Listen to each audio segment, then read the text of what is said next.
Olá, boa noite. Pessoal, nós estamos aqui na Basílica de Einhard, uma das mais antigas basílicas aqui da Alemanha, construída no século IX, na época carolíngia, e nós temos a autorização para filmar dentro da basílica, o que normalmente não é permitido. Então, vamos juntos conosco aqui algumas informações sobre a basílica. Aqui a planta dela, mas vamos lá conosco. Olá, alô, Respatz. Vamos lá conosco conhecer esse monumento histórico que tem mais de 1000 anos. Então, gente, nós estamos aqui na Basílica de Einhard, como essa basílica é conhecida. E por que ela tem esse nome? Porque quem mandou construí-la era um homem chamado Einhard.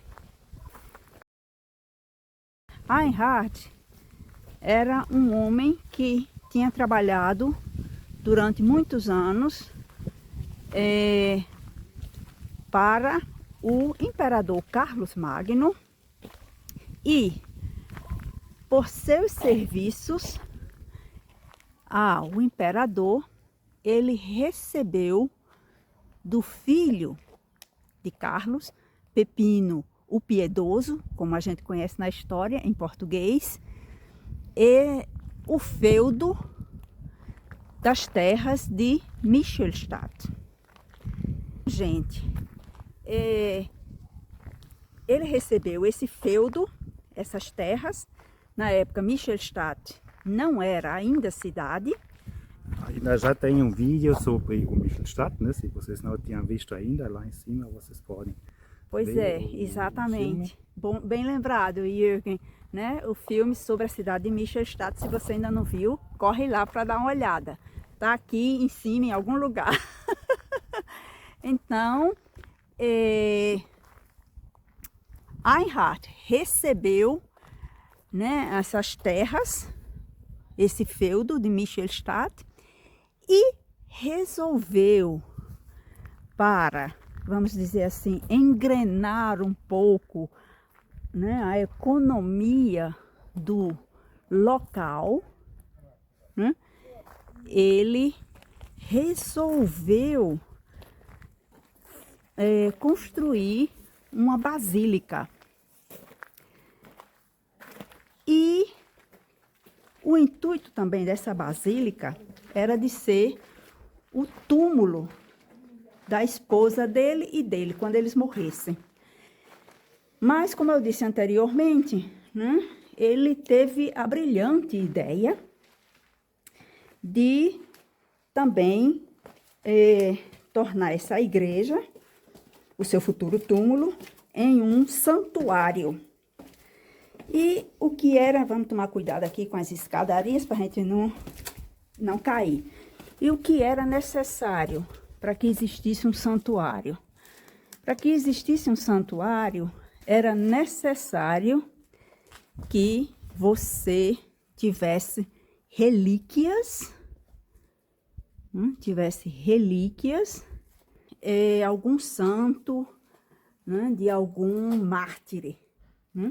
E vocês precisam ver que na época começou o comércio com as relíquias, porque cada cidade queria ter uma igreja mais importante, ou um pouquinho mais importante, queria ter relíquias de algum santo que viveu em Roma e não sei aonde.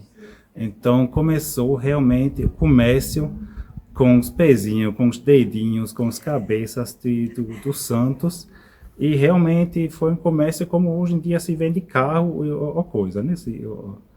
Então foram encontrados também muitos santos que ninguém conhecia antes e foram vendidos. Pois é, e Einhard, aproveitando a deixa do momento, né?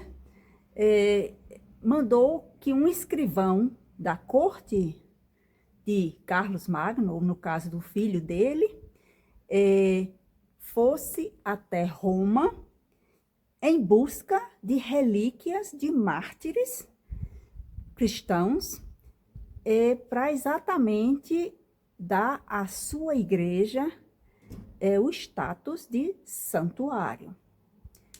Realmente, o escrivão, ele conseguiu trazer essas relíquias, né, relíquias de São Marcelino e São Pedro, que não era o Pedro apóstolo de Cristo, era um outro Pedro, e também tinha sido martirizado no século IV.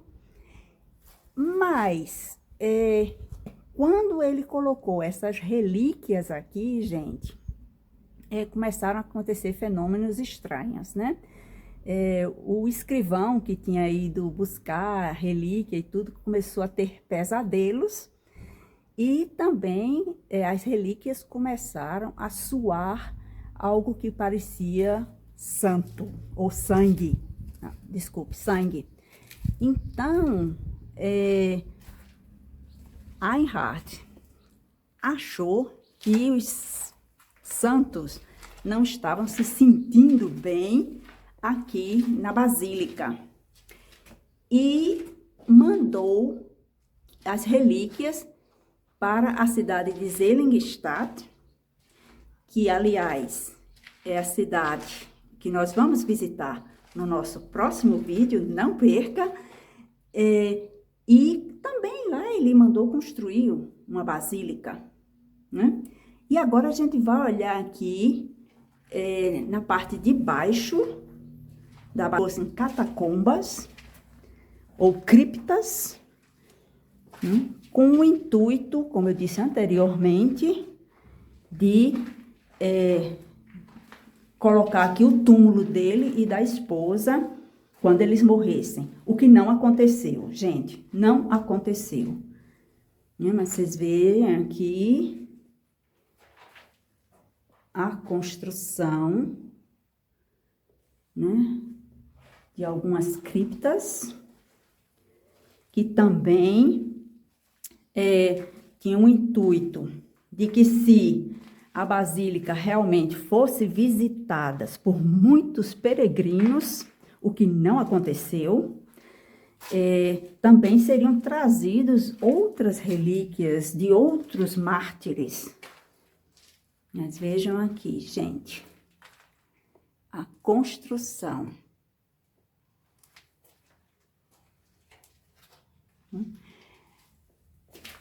Então, a igreja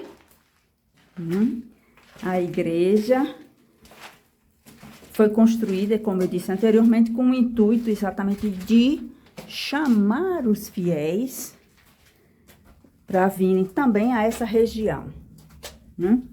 Porque se vocês estudaram um pouco de Idade Média, vamos tomar um cuidadinho aqui com as escadas.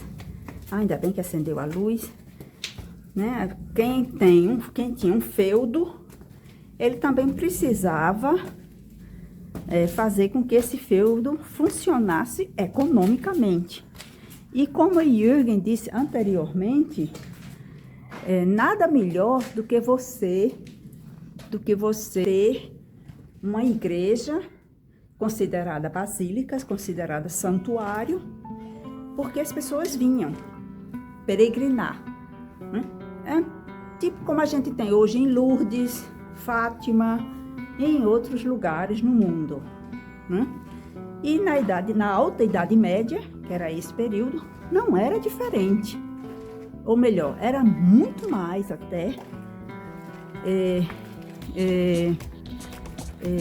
apropriado esse tipo de coisa do que hoje em dia, né? Mas vamos entrar aqui na igreja para vocês terem uma ideia da porta.